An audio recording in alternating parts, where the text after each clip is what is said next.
Imagine this. You wake up in the year 1325. No buzzing alarm clock greets you, just the distant sound of clanging iron and the occasional rooster's crow. The room is dark, not dim, but pitch black, lit only by the dying embers in a small hearth. There's no light switch, no heater humming in the background, no soft mattress beneath your back. Instead, you're lying on a sack stuffed with straw, possibly crawling with lice. Your nose wrinkles. The air is thick with the smell of sweat, smoke, mold, and something else, a stench of human waste wafting through a drafty wooden wall. The chamber pot, after all, hasn't been emptied. Your mouth is dry. There's no sink to splash your face, no tap to twist open for clean water.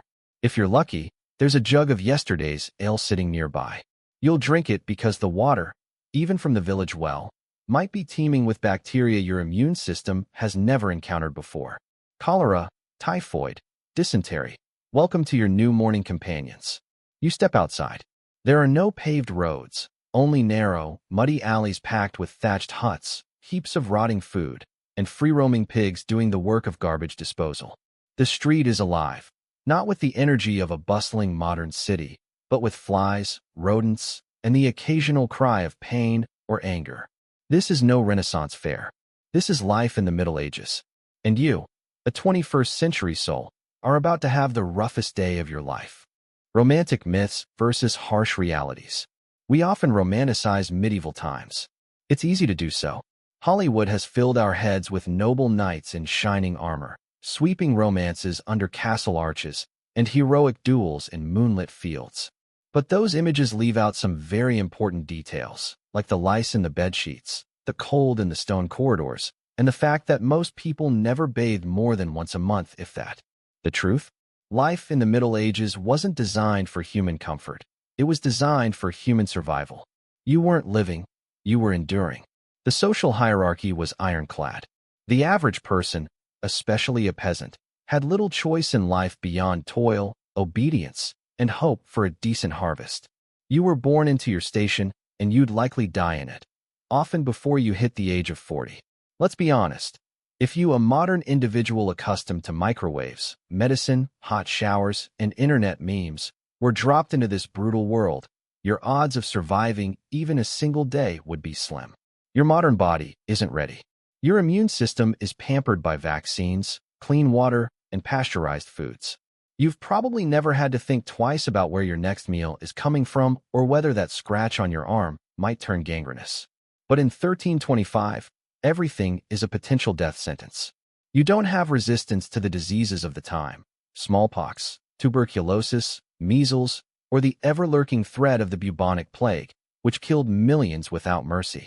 Even a mild fever could turn fatal without antibiotics or knowledge of hygiene. Medical care?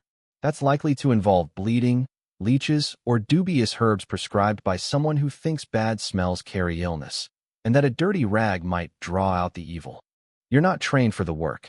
By sunrise, the village is already humming with activity. Farmers head to the fields, blacksmiths to their forges, women to gather water, tend to children, spin wool, bake bread. You're expected to pitch in, but there's a problem. You don't know how to do anything. You don't know how to yoke an ox, plow a field, shear a sheep, or bake bread in a clay oven. You don't know how to thatch a roof, sew your own clothes, or sharpen a scythe. Even the basics of life, cooking, cleaning, staying warm, require constant physical effort. There's no automation, no time-saving devices. Life is manual, relentless, and unforgiving. And let's not forget injuries. Without proper footwear, back support, or ergonomic tools, your modern body would break down fast. Blisters turn to infections. Your back strains under loads of firewood. Your hands bleed from splinters and calluses. Every task is a potential hazard. You have no rights or protection. Think your sense of fairness, equality, or justice will help you here. Not a chance. The legal system is cruel and primitive. Theft might be punished by branding or amputation.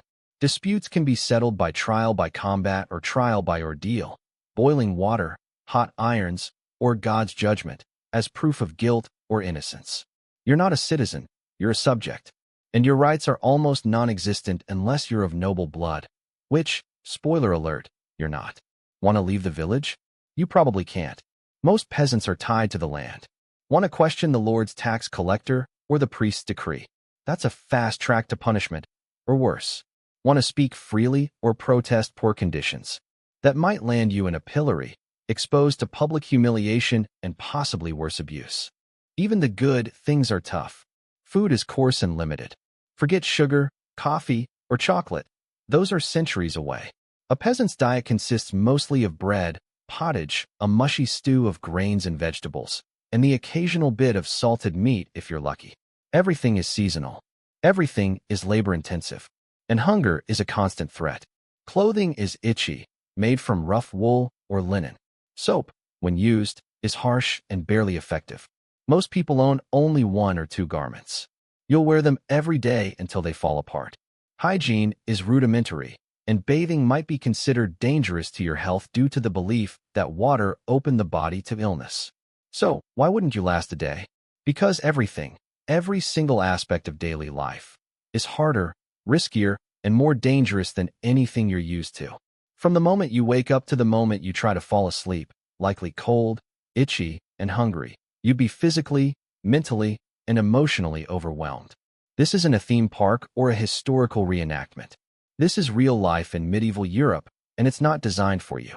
In this essay, we'll break down the brutal details further, the diseases you've never encountered, the diet your stomach won't accept, the punishments that make prison seem like a hotel, the weather you're unequipped to handle, and the social structures that will keep you powerless. Because no matter how strong you think you are, how clever or tough or resilient, the reality is simple. You wouldn't last a day. Disease and death.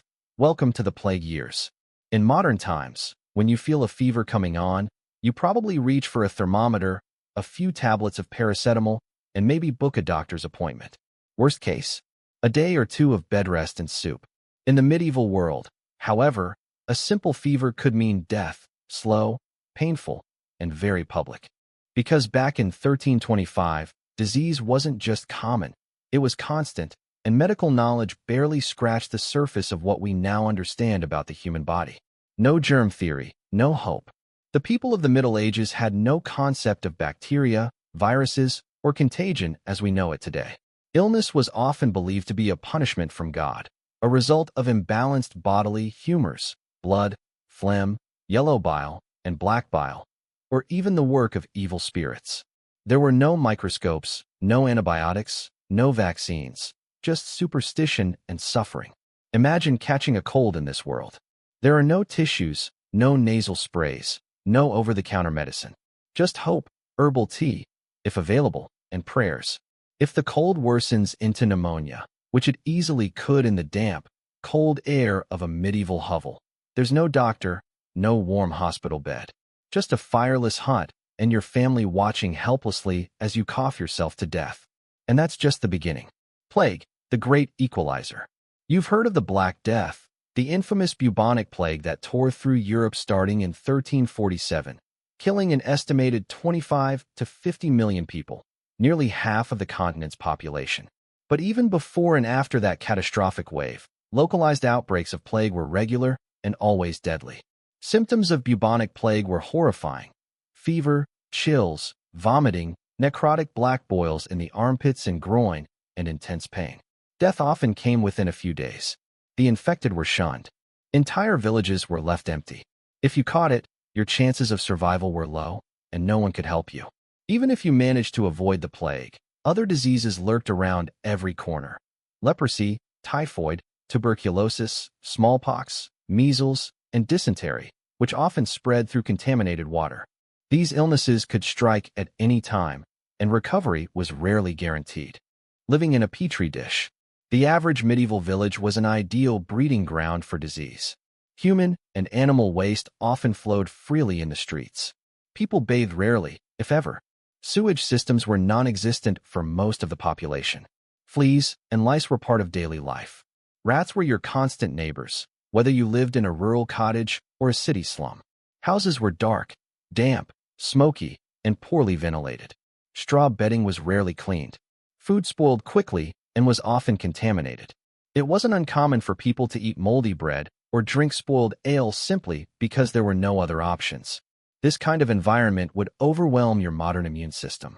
You, accustomed to filtered water, sanitized grocery stores, and antiseptic wipes, would be instantly vulnerable. Hospitals? Not what you think. If you were gravely ill or injured and needed help, a medieval hospital wasn't where you wanted to end up.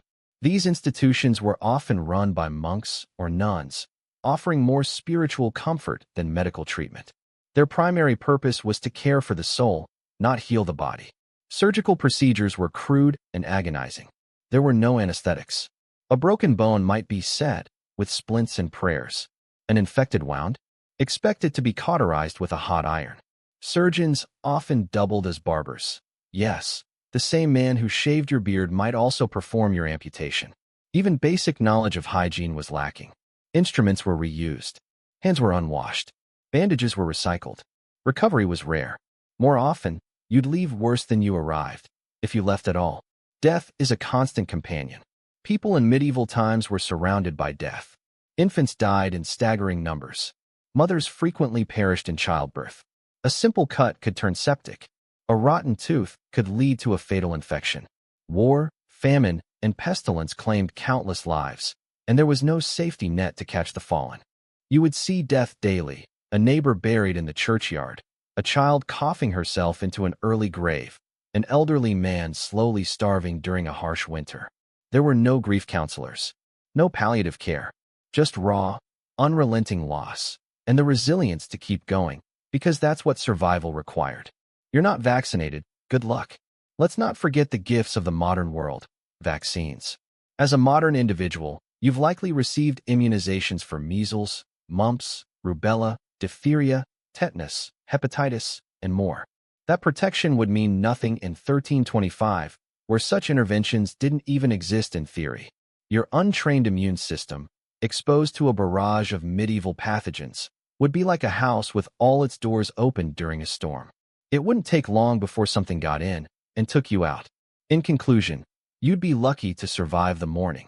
If you managed to survive the first few hours without food poisoning, contaminated water, or exposure to the elements, your next big challenge would be avoiding infection or illness. With no immunity, no medicine, and no knowledge of microbiology, your body would quickly fall victim to a world teeming with invisible killers. Modern humans are built for comfort, safety, and prevention, but the medieval world was built for none of those things. So let this sink in. The average medieval peasant may have been uneducated, poor, and overworked, but they were tough. Their bodies were hardened by a lifetime of exposure, their minds conditioned to expect hardship. They had no choice. You, on the other hand, would walk into that world with none of their experience, none of their conditioning, and none of their tools for survival. And if the diseases didn't kill you, don't worry. The food, the labor, or the laws probably would. The diet you couldn't stomach. In today's world, we live in an age of abundance. Grocery stores brimming with fresh produce, refrigeration to preserve food, spices from across the world, and entire apps dedicated to food delivery. Whether you're vegan, keto, gluten-free, or just craving pizza at 2 a.m., your needs can be met instantly and effortlessly. Now imagine all of that gone. You're in 1325, and food is no longer a matter of taste. It's a matter of survival. No coffee, no sugar, no comfort. Let's start with your breakfast, or rather, the lack of it. There's no coffee to wake you up. Coffee won't arrive in Europe until the 17th century, and even then it's a luxury. Sugar? That's even rarer, only found in the spice cabinets of the ultra-wealthy. Your taste for sweetness, your love of pastries, desserts, chocolates, or even fruit smoothies, forget it. These things either don't exist or are unaffordable for anyone outside the nobility. Your meal is more likely a piece of coarse, dark bread made from barley or rye, and perhaps some weak ale or watered-down milk. That's your fuel for the day, and trust me, you'll need every crumb. A peasant's daily menu. The average peasant's diet was simple, repetitive, and barely nutritious by modern standards. Meat was rare. Vegetables were seasonal. There were no vitamins, no calories counted, no balanced meal plans, just whatever could be grown, gathered, or preserved. Here's a rough idea of your daily rations. Bread, made from coarse grains, sometimes mixed with bits of chaff or sawdust to stretch supplies. Not fluffy or flavorful. This was dense, heavy, and hard on the teeth. Pottage, a thick stew of grains, like oats or barley, mixed with onions, leeks, garlic, and beans. If lucky, a bit of bacon fat or leftover meat bones flavored the pot. Ale, safer to drink than water. Even children drank weak ale. Occasional extras, cheese, eggs, if your hens laid, apples or berries, in season, and dried peas or lentils. Protein was limited. Fresh vegetables only grew in spring and summer. In winter, you relied on dried foods, pickled turnips, or salted meats, if you had any. Malnutrition wasn't uncommon, and famine years were brutal. And remember, every single meal required hours of labor. Grinding grain, baking bread, boiling stew over a smoky hearth, churning butter, gathering herbs. There was no popping something in the microwave. Meat? Only on holy days. You like chicken? Sausages? A steak every now and then? Well, prepare to fast. Meat was expensive. Most livestock were too valuable alive for their milk, eggs, wool, or labor to be slaughtered regularly. When meat was eaten, it was often preserved, salted, smoked, or dried. Fresh meat was a rare treat for peasants, usually reserved for festivals, weddings, or when an animal died naturally. In fact, religious fasting days were frequent, hundreds of them throughout the year. That meant no meat, no dairy, sometimes no food at all until evening. The church dominated all aspects of life, including your plate. Food poisoning was common. Your gut isn't ready for the medieval kitchen. There's no refrigeration. Food is stored in cellars or smoked in thatch-roofed huts. Bread molds quickly. Milk sours in hours. Meat, when it's available, might already be on the edge of spoilage. Salt was used to preserve, but it wasn't always effective. People often ate what they had, spoiled or not. And remember, there's no concept of bacteria. People didn't wash their hands. Rats and flies were regular visitors to food stores. If you were lucky, you'd get mild indigestion. If not, you'd be doubled over with cramps, vomiting into a field, or worse, dead within days. So while they fared better than peasants, their food choices weren't exactly healthy by modern standards either. Plus, all the rich food often made them sick, and when they got sick, they too had to rely on those medieval doctors and their jars of leeches. In conclusion, you'd be hungry, sick, and miserable. Your body, raised on clean water, fresh vegetables, lean proteins, and proper refrigeration, simply wouldn't handle medieval cuisine. You'd be nauseous, bloated, dehydrated, and weak within hours. And after a few days of this diet, you'd be begging for a granola bar and a sip of Gatorade. The medieval diet wasn't designed for pleasure. It was designed for survival, bare minimum, just enough to work the fields or make it through another winter. So yes, romanticize the candlelit feasts if you must. But remember, behind those flickering flames were rotting meat pies, boiling cauldrons of gray mush, and people who would have killed for a banana. Work till you drop, the labor you couldn't handle. Let's say, somehow, you've made it through your disease-ridden morning on stale bread and sour ale. You're weak, your stomach's turning, and your nose still hasn't adjusted to the medieval cocktail of mud, manure, and human sweat. But you can't rest. There are no weekends, no holidays, no mental health days. The sun is up, and so are the demands of the day.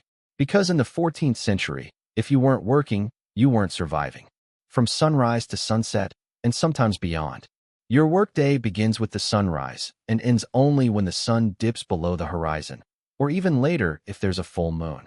There's no 9 to 5. There's no clock at all. Time is measured in tasks, and there's a never-ending list of them. You don't have a job. You have a life sentence of manual labor. Your hands are your tools. Your back is your wheelbarrow. Your body is your machine, and no one cares if you're tired. Peasant life, agriculture without mercy. Most medieval people were peasants, specifically serfs, meaning you don't even own the land you work on. It belongs to a lord, and you owe him a portion of your crops, your labor, and sometimes even your own children's services. You can't move. You can't negotiate. You're stuck.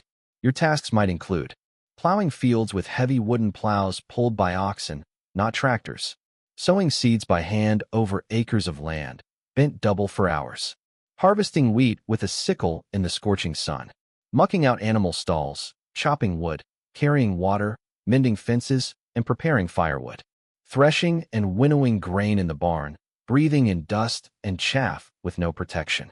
Everything is slow, repetitive, heavy, and exhausting. There are no shortcuts, no machines, no automation. Women work just as hard, if not more. Think you'd escape labor because you're not a man? Think again. Women in medieval times worked just as long and just as hard, on top of childbirth, child-rearing, and managing the household. A peasant woman's to-do list might include fetching water from the well multiple times a day, kneading and baking bread in open ovens, spinning wool, weaving cloth, making candles and soap, feeding livestock, milking cows, gathering eggs, caring for the sick without medicine, tending to children, and preparing every meal from scratch. She might be in labor one day and back in the field the next. There's no maternity leave here, just necessity. Skilled labor? Still brutal. Not all medieval people were farmers, of course. Some were artisans, blacksmiths, carpenters, masons, or tanners. But don't imagine a cozy workshop and creative satisfaction. Their work was dirty, dangerous, and lifelong. Blacksmiths spent days in the heat of a forge, inhaling smoke and lifting heavy iron. Tanners soaked animal hides in urine and lye, a nauseating stench they carried for life. Stonemasons scaled scaffolding without harnesses, chipping away at stone by hand. Miller boys and apprentices were often little more than slaves to their masters, working for years before being allowed to practice their trade independently. And if you injured yourself? Too bad. A broken leg could mean starvation. A cut could become fatal. There's no insurance. No workers' compensation. Just pain. Weather doesn't care about you. You might think, well, at least the seasons bring a break. Wrong again. Summer means long hours under a burning sun, dehydration, and sunstroke. Winter means freezing fingers, biting winds, and dangerous ice, especially when gathering firewood or fetching water. Rain turns roads to mud and floods the fields. Droughts mean crop failure and hunger. And no matter the weather, you work. Because if you don't, your family doesn't eat. Children weren't spared. Childhood, as we know it, barely existed in the Middle Ages. By age 6 or 7, most children were helping in the fields or learning a trade. By 12, they were considered small adults, expected to take on full responsibilities. You'd be lucky to get a few years of religious education, if that. The idea of school, playtime, or adolescence. Pure fantasy. You worked because everyone did. And if you didn't keep up, you were left behind. Feudalism, the system that keeps you working. The whole medieval economy was based on feudalism, a rigid hierarchy of kings, nobles, knights, and peasants. As a commoner, you owed labor to your lord, whether you liked it or not. It was written into the very fabric of society. You might be called for military service, or to help build a road, or dig a drainage ditch, or fortify the lord's castle, all without pay. Your reward? The right to keep farming a small strip of land for another year. You were born into this role, and you'd die in it, having worked nearly every day of your life. In conclusion, your muscles would fail, your spirit would crack.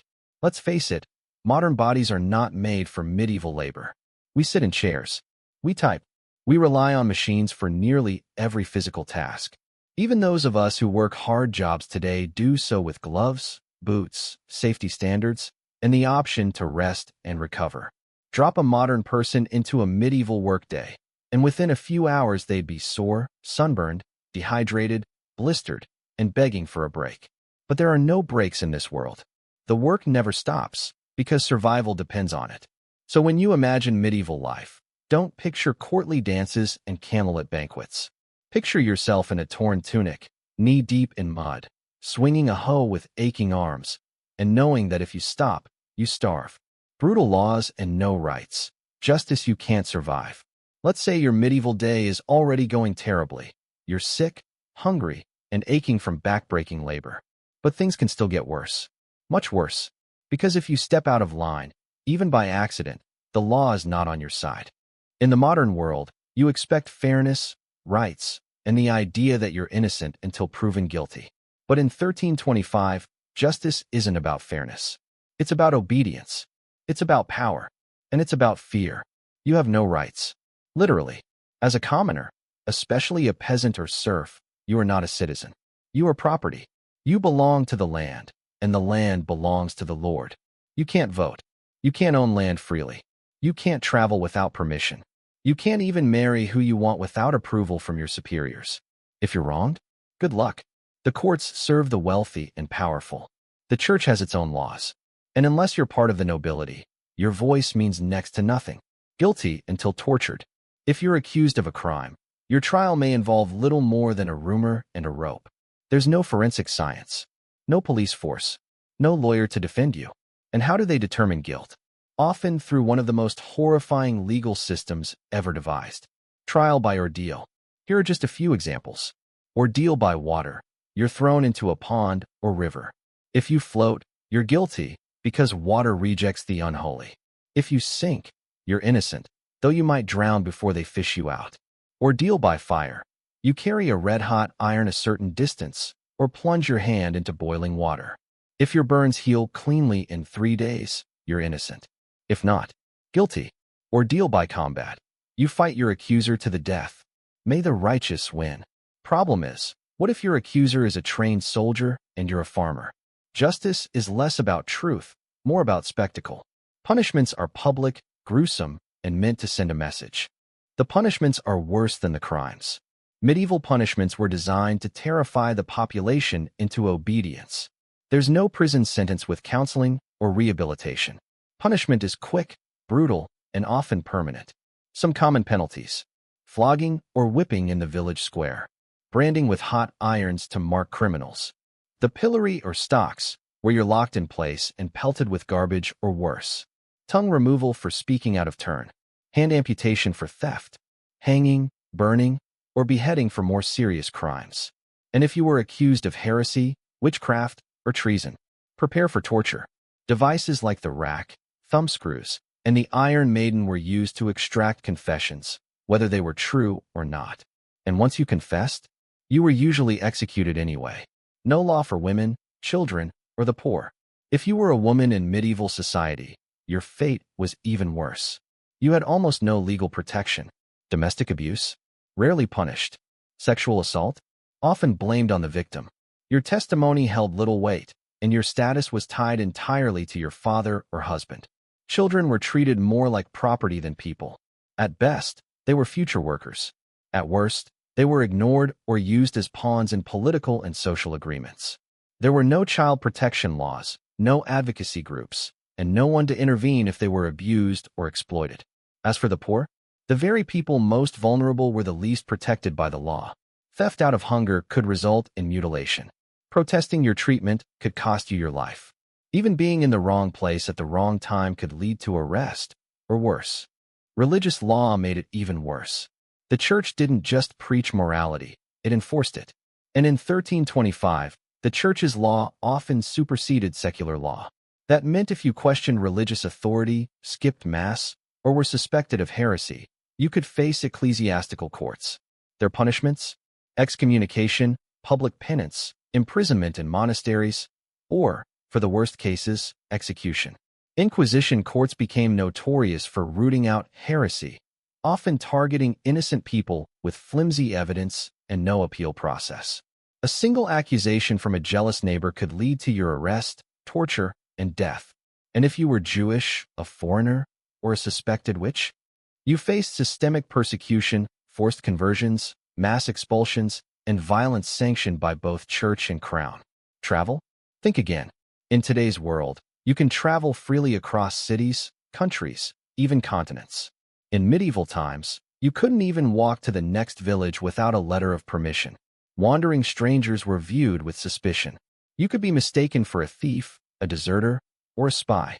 If caught without proper identification, often a verbal claim from a local, you could be detained, questioned, or beaten. And remember, there are no maps, no GPS, no highways. Just rough paths through forests and hills where robbers, wolves, or bandits might be waiting.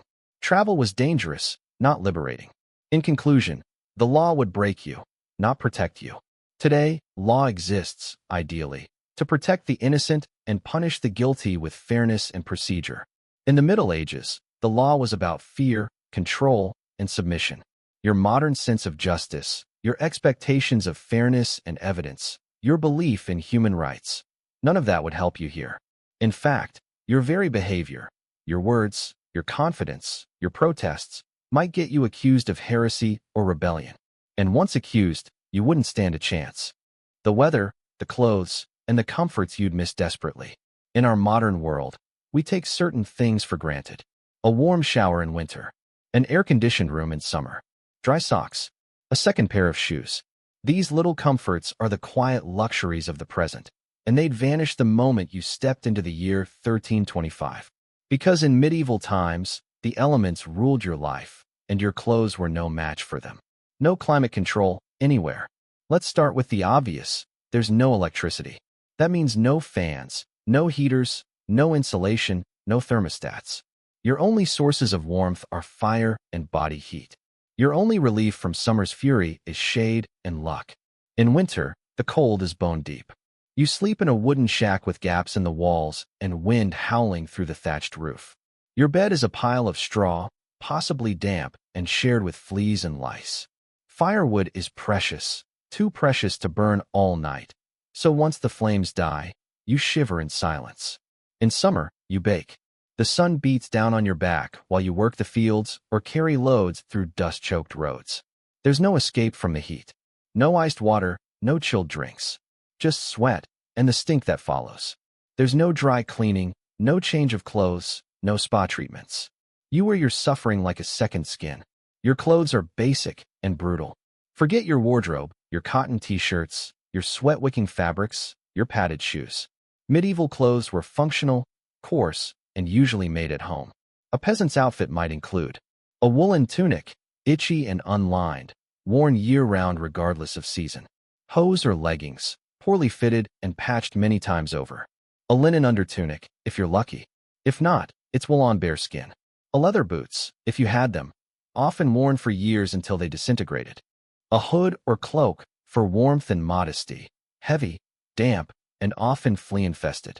You own maybe two outfits, one for working, one for church, if that. And both are likely full of holes.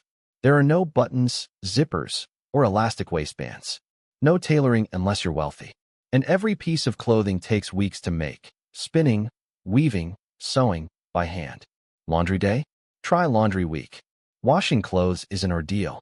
There's no washing machine, no detergent, no drying rack. Instead, you drag your clothes to the river or communal washhouse. You beat them on rocks or rub them with ashes or lye. You rinse, hang, and wait, sometimes days, for them to dry. And remember, you do this while also managing a household, working the land, raising children, and fending off hunger. So most people didn't wash their clothes often, and when they did, it was a major event. And personal hygiene? That's another horror altogether. No hygiene, no relief. In your world, you have toothpaste, soap, shampoo, razors, deodorant, moisturizers, and all sorts of tools to stay clean and fresh. In 1325, you might have soap, made from animal fat and ashes, harsh on skin and expensive. A tooth stick or cloth to rub your teeth, if you even think to. Water fetched by hand, often cold and not always clean. No bathroom, just a chamber pot or a hole in the ground. Emptied rarely, stinking always. Bathing was rare. For the poor, it might happen a few times a year. Bathhouses existed in some places, but they were often seen as sinful, dirty, or dangerous to your health. People genuinely believed that too much bathing weakened the body. So you stank. Everyone stank. Your clothes, your body, your bedding. The nose just learned to give up. You sleep rough, every night. Your bedroom? Don't count on privacy. Whole families slept in one room, often sharing beds to stay warm. You sleep on straw or hay, bundled in a sack. Sometimes just a wooden bench or a dirt floor. With no pillow, just a bundled cloth or your own arm. No sheets, no mattress, no mosquito net. Just fleas, lice, and your own breath. If you're cold, you pile on your cloak and pray the rats leave you alone. And if you're noble? Sure, you have a bed with curtains, but still no central heating, no flushing toilet, no concept of comfort as we know it. Rain? Mud? Snow? Misery. Remember, there are no paved sidewalks. Roads are mud tracks. After a rain, they become sticky bogs that can suck your shoes off. In snow, there's no plowing. You walk in freezing slush. And you walk everywhere. Most people never own a horse or cart. Travel means your legs, or perhaps a donkey. That's it. In conclusion, modern you wouldn't last the night. Our bodies are spoiled by warm blankets, clean water, fresh socks, and climate control. We complain when the AC is too cold or the Wi-Fi lags. But in medieval times, every season was a battle, and every comfort was earned by fire, sweat, or prayer. The idea of comfort, as we understand it, simply didn't exist. So while the medieval world might look beautiful in paintings or fantasy films, remember this: behind every cobblestone street was a puddle of filth. Behind every castle wall was a drafty room. And behind every woolen cloak was someone freezing, itching, and praying for spring. You have no freedom. Society controls everything. In the modern world, we're used to choices: where to work, who to marry, what to believe, what to wear, even what language to speak. But in medieval times, nearly every aspect of your life was predetermined, and stepping out of line could cost you everything, including your life. Forget freedom of speech or freedom of religion. You had one role, one belief system, one ruler, and if you questioned that order, the consequences could be brutal. You're born into a cage, and you stay there. If you woke up in the year 1325, your birth would determine nearly everything about you. Your class: noble, peasant, serf, slave. Your job: whatever your father or mother did, you'll do too. Your rights, or more often, the lack of them. Your mobility: most people never traveled more than a few miles from where they were born. Let's say you were born a peasant, which was extremely likely. That means you work for the local lord, often on land he owns. Owe taxes, food, and labor to him, sometimes even military service. Can't leave the land without permission. Can't change professions easily. There's no applying to a university, no job switching, no following your dreams. You belong to the land as much as the cows or chickens. Lords, kings, and the church decide everything. Politics and religion were often one and the same, and both were out of your control. The king ruled by divine right, meaning he was said to be chosen by God. Local lords and barons enforced his authority, and their word was law in your village. The church controlled not just your spiritual life, but your education, your calendar, your holidays, and your moral code. Questioning a priest or refusing to attend Mass could mark you as a heretic. And heresy was a death sentence, usually public, always painful. Want to read the Bible? Too bad. It's in Latin, and only clergy are allowed to interpret it. There is no privacy or individuality. In our time, even the poor have some personal space. A room, a lock on the door, a mobile phone, a voice on social media. In medieval villages, you lived with your entire family and possibly animals in one small room. Everyone knew everyone else's business. Gossip was constant and dangerous. Personal identity meant little. Your role in society was what mattered. Even your name wasn't truly yours. You were known as John the Smith, Agnes of Westbrook, or William, son of Thomas. And you had no real way to escape it. No resumes, no internet, no freedom to reinvent yourself. You can be punished for anything, with no trial. Justice in the Middle Ages was swift, local, and terrifying. There were laws, yes, but they were inconsistently enforced, often based on rumor or bias, and punishments were extreme. Steal bread? You might lose a hand. Accused of witchcraft? Prepare for burning, hanging, or drowning, even without proof. Argue with a nobleman? You could be imprisoned or executed with no chance to speak. Speak out against the church? That's heresy, and people were burned alive for less. Torture was not only legal, it was often considered a valid way to get the truth. And prisons, for the rare few sentenced to long-term confinement, were filthy, disease-ridden holes where you'd likely die before your sentence ended. Marriage wasn't a choice, it was a transaction. In modern times, marriage is, ideally, about love. Not so in 1325.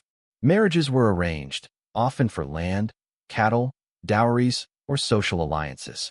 Women had little or no say in who they married. If you were poor, your parents would marry you off as early as possible, sometimes as young as 12 or 13. If you were a woman and your husband died, your future was uncertain. You might be married off again or forced into a convent. And divorce? Forget about it.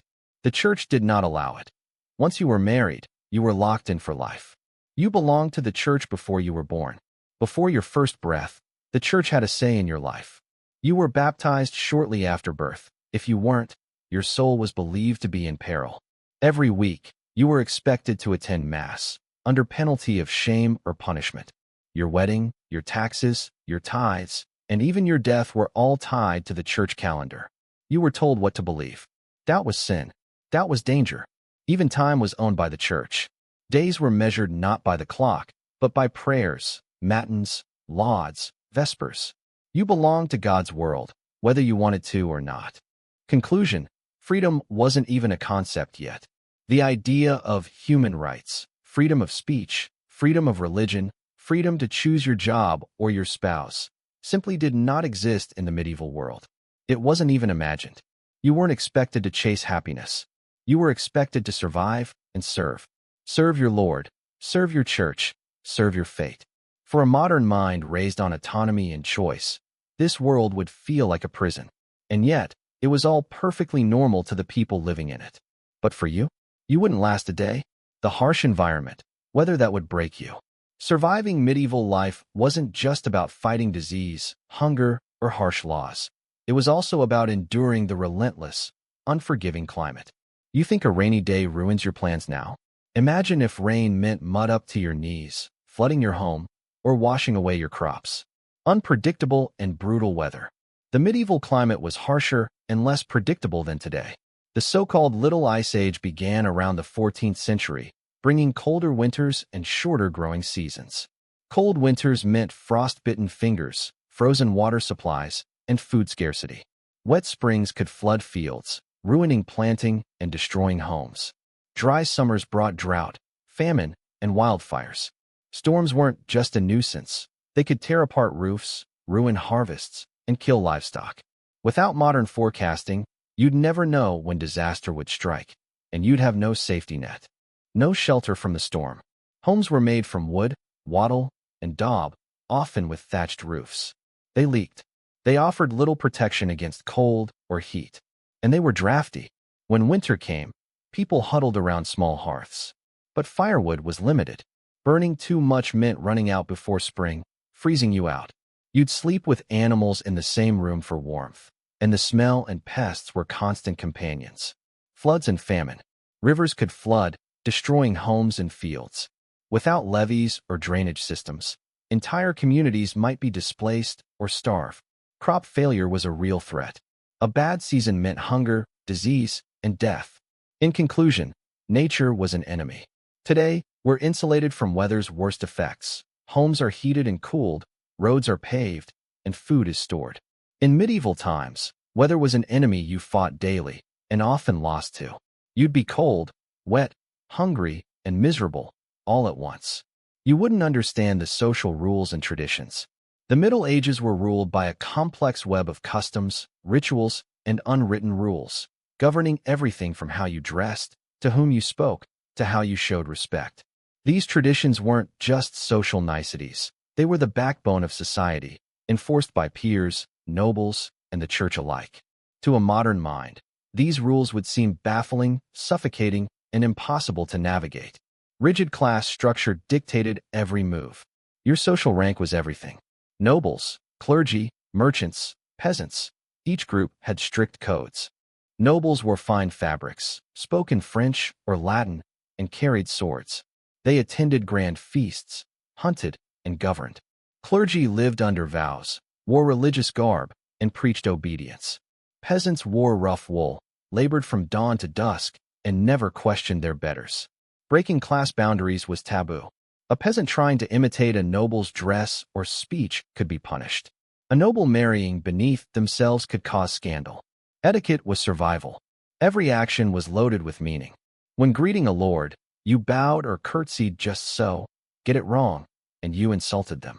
You never looked a noble in the eye. Direct eye contact could be seen as disrespect or challenge. Speech was formal and cautious. One wrong word, and rumors or punishment could follow. Dining had its own rituals. Where you sat, what you ate first, and how you handled utensils mattered. Failing these customs could isolate you or worse, mark you as rebellious or rude. Religion was intertwined with daily life. From the moment you woke to the sound of church bells, until you slept, your day revolved around prayer, fasting, and holy observance. Sundays and feast days were sacred. Working on these days was sinful. Festivals and pilgrimages punctuated the year, offering rare breaks but demanding strict participation. Superstitions and beliefs guided behavior. Fear of evil spirits, saints, and curses shaped even mundane choices. Ignoring or disrespecting religious customs could lead to ostracism or worse. Language barriers and illiteracy. Most peasants spoke a local dialect, rarely reading or writing. The educated elite used Latin or French, languages inaccessible to the common folk. If you traveled to a neighboring village, you might not understand the dialect. Communication was a challenge. Gender roles were strict and unyielding. Men and women had clearly defined roles. Men worked fields, fought wars, and held public power. Women managed households, bore children, and had limited legal rights. Crossing these lines invited suspicion and punishment. Women who acted too bold might be accused of witchcraft or immorality. In conclusion, a minefield of rules you trip over. Your modern habits, casual speech, casual dress, questioning authority, would be dangerous in this world. The social code was a strict game where every misstep could cost you respect, safety, or even life.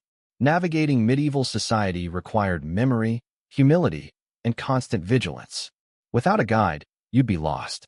Medical care you couldn't survive. Imagine you sprain your ankle today. You'd pop a painkiller, maybe see a doctor, and be back on your feet in days. In medieval times, that sprain could become an infection, then gangrene, then death. Medicine in 1325 was a mix of superstition, limited knowledge, and dangerous practices that often did more harm than good. No germ theory, no antibiotics. The idea that tiny, invisible organisms cause disease was centuries away. Instead, doctors believed illness was caused by imbalance of the four humors: blood, phlegm, black bile, and yellow bile. Evil spirits or divine punishment. Bad air, called miasma. This misunderstanding shaped all treatments: bleeding, purging, and herbal remedies. Doctors and barber surgeons. The medieval medical profession was split. Physicians were university-trained but often theoretical, relying on ancient texts rather than experience. Barber surgeons did the hands-on work: bloodletting, tooth extraction, amputations, often with crude tools and no anesthesia. Most healers were not medical experts, but local wise women, monks, or charlatans. Treatments were brutal and ineffective. Common medical practices included bloodletting, using leeches or knives to drain bad blood. This often weakened patients further.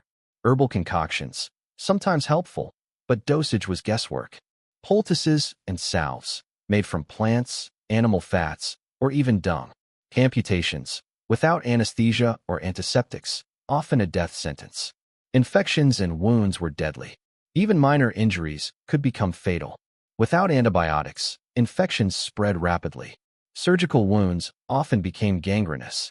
The Black Death, bubonic plague, swept through Europe, killing millions, with no understanding or cure.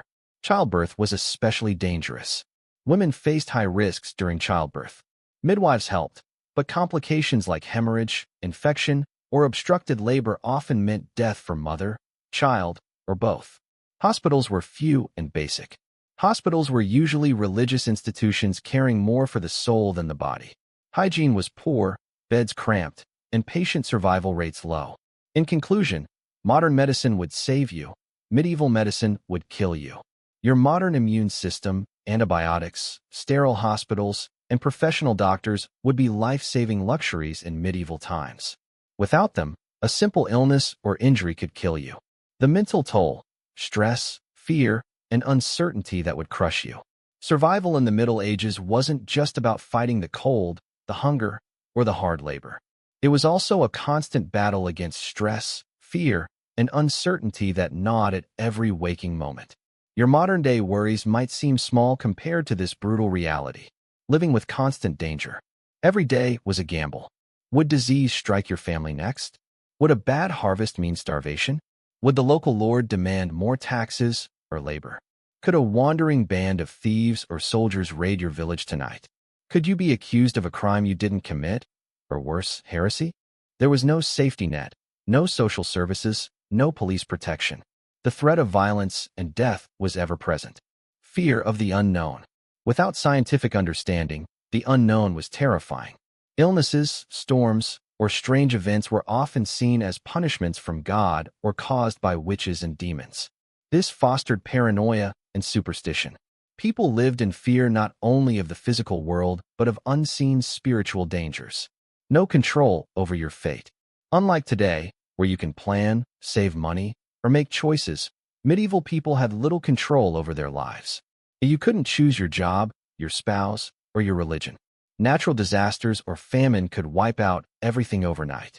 The whims of nobles, kings, or the church shaped your destiny. This lack of agency bred despair and resignation. Isolation and lack of privacy. Living in tight-knit villages had its benefits, but it also meant no privacy. Everyone knew your business, and gossip could ruin reputations.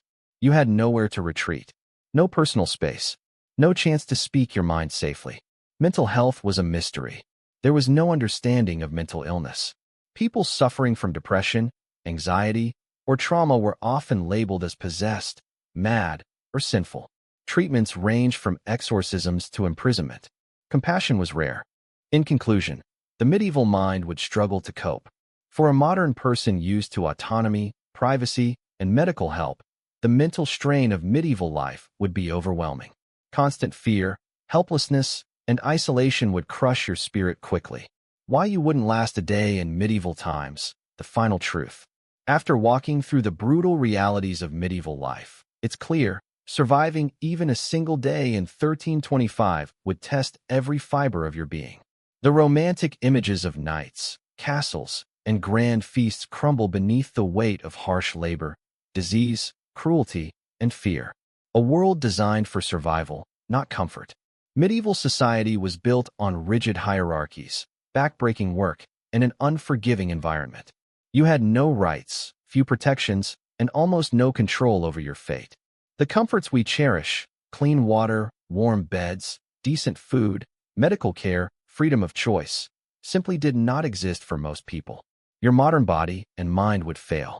Your body, softened by modern conveniences, would be crushed by the physical demands.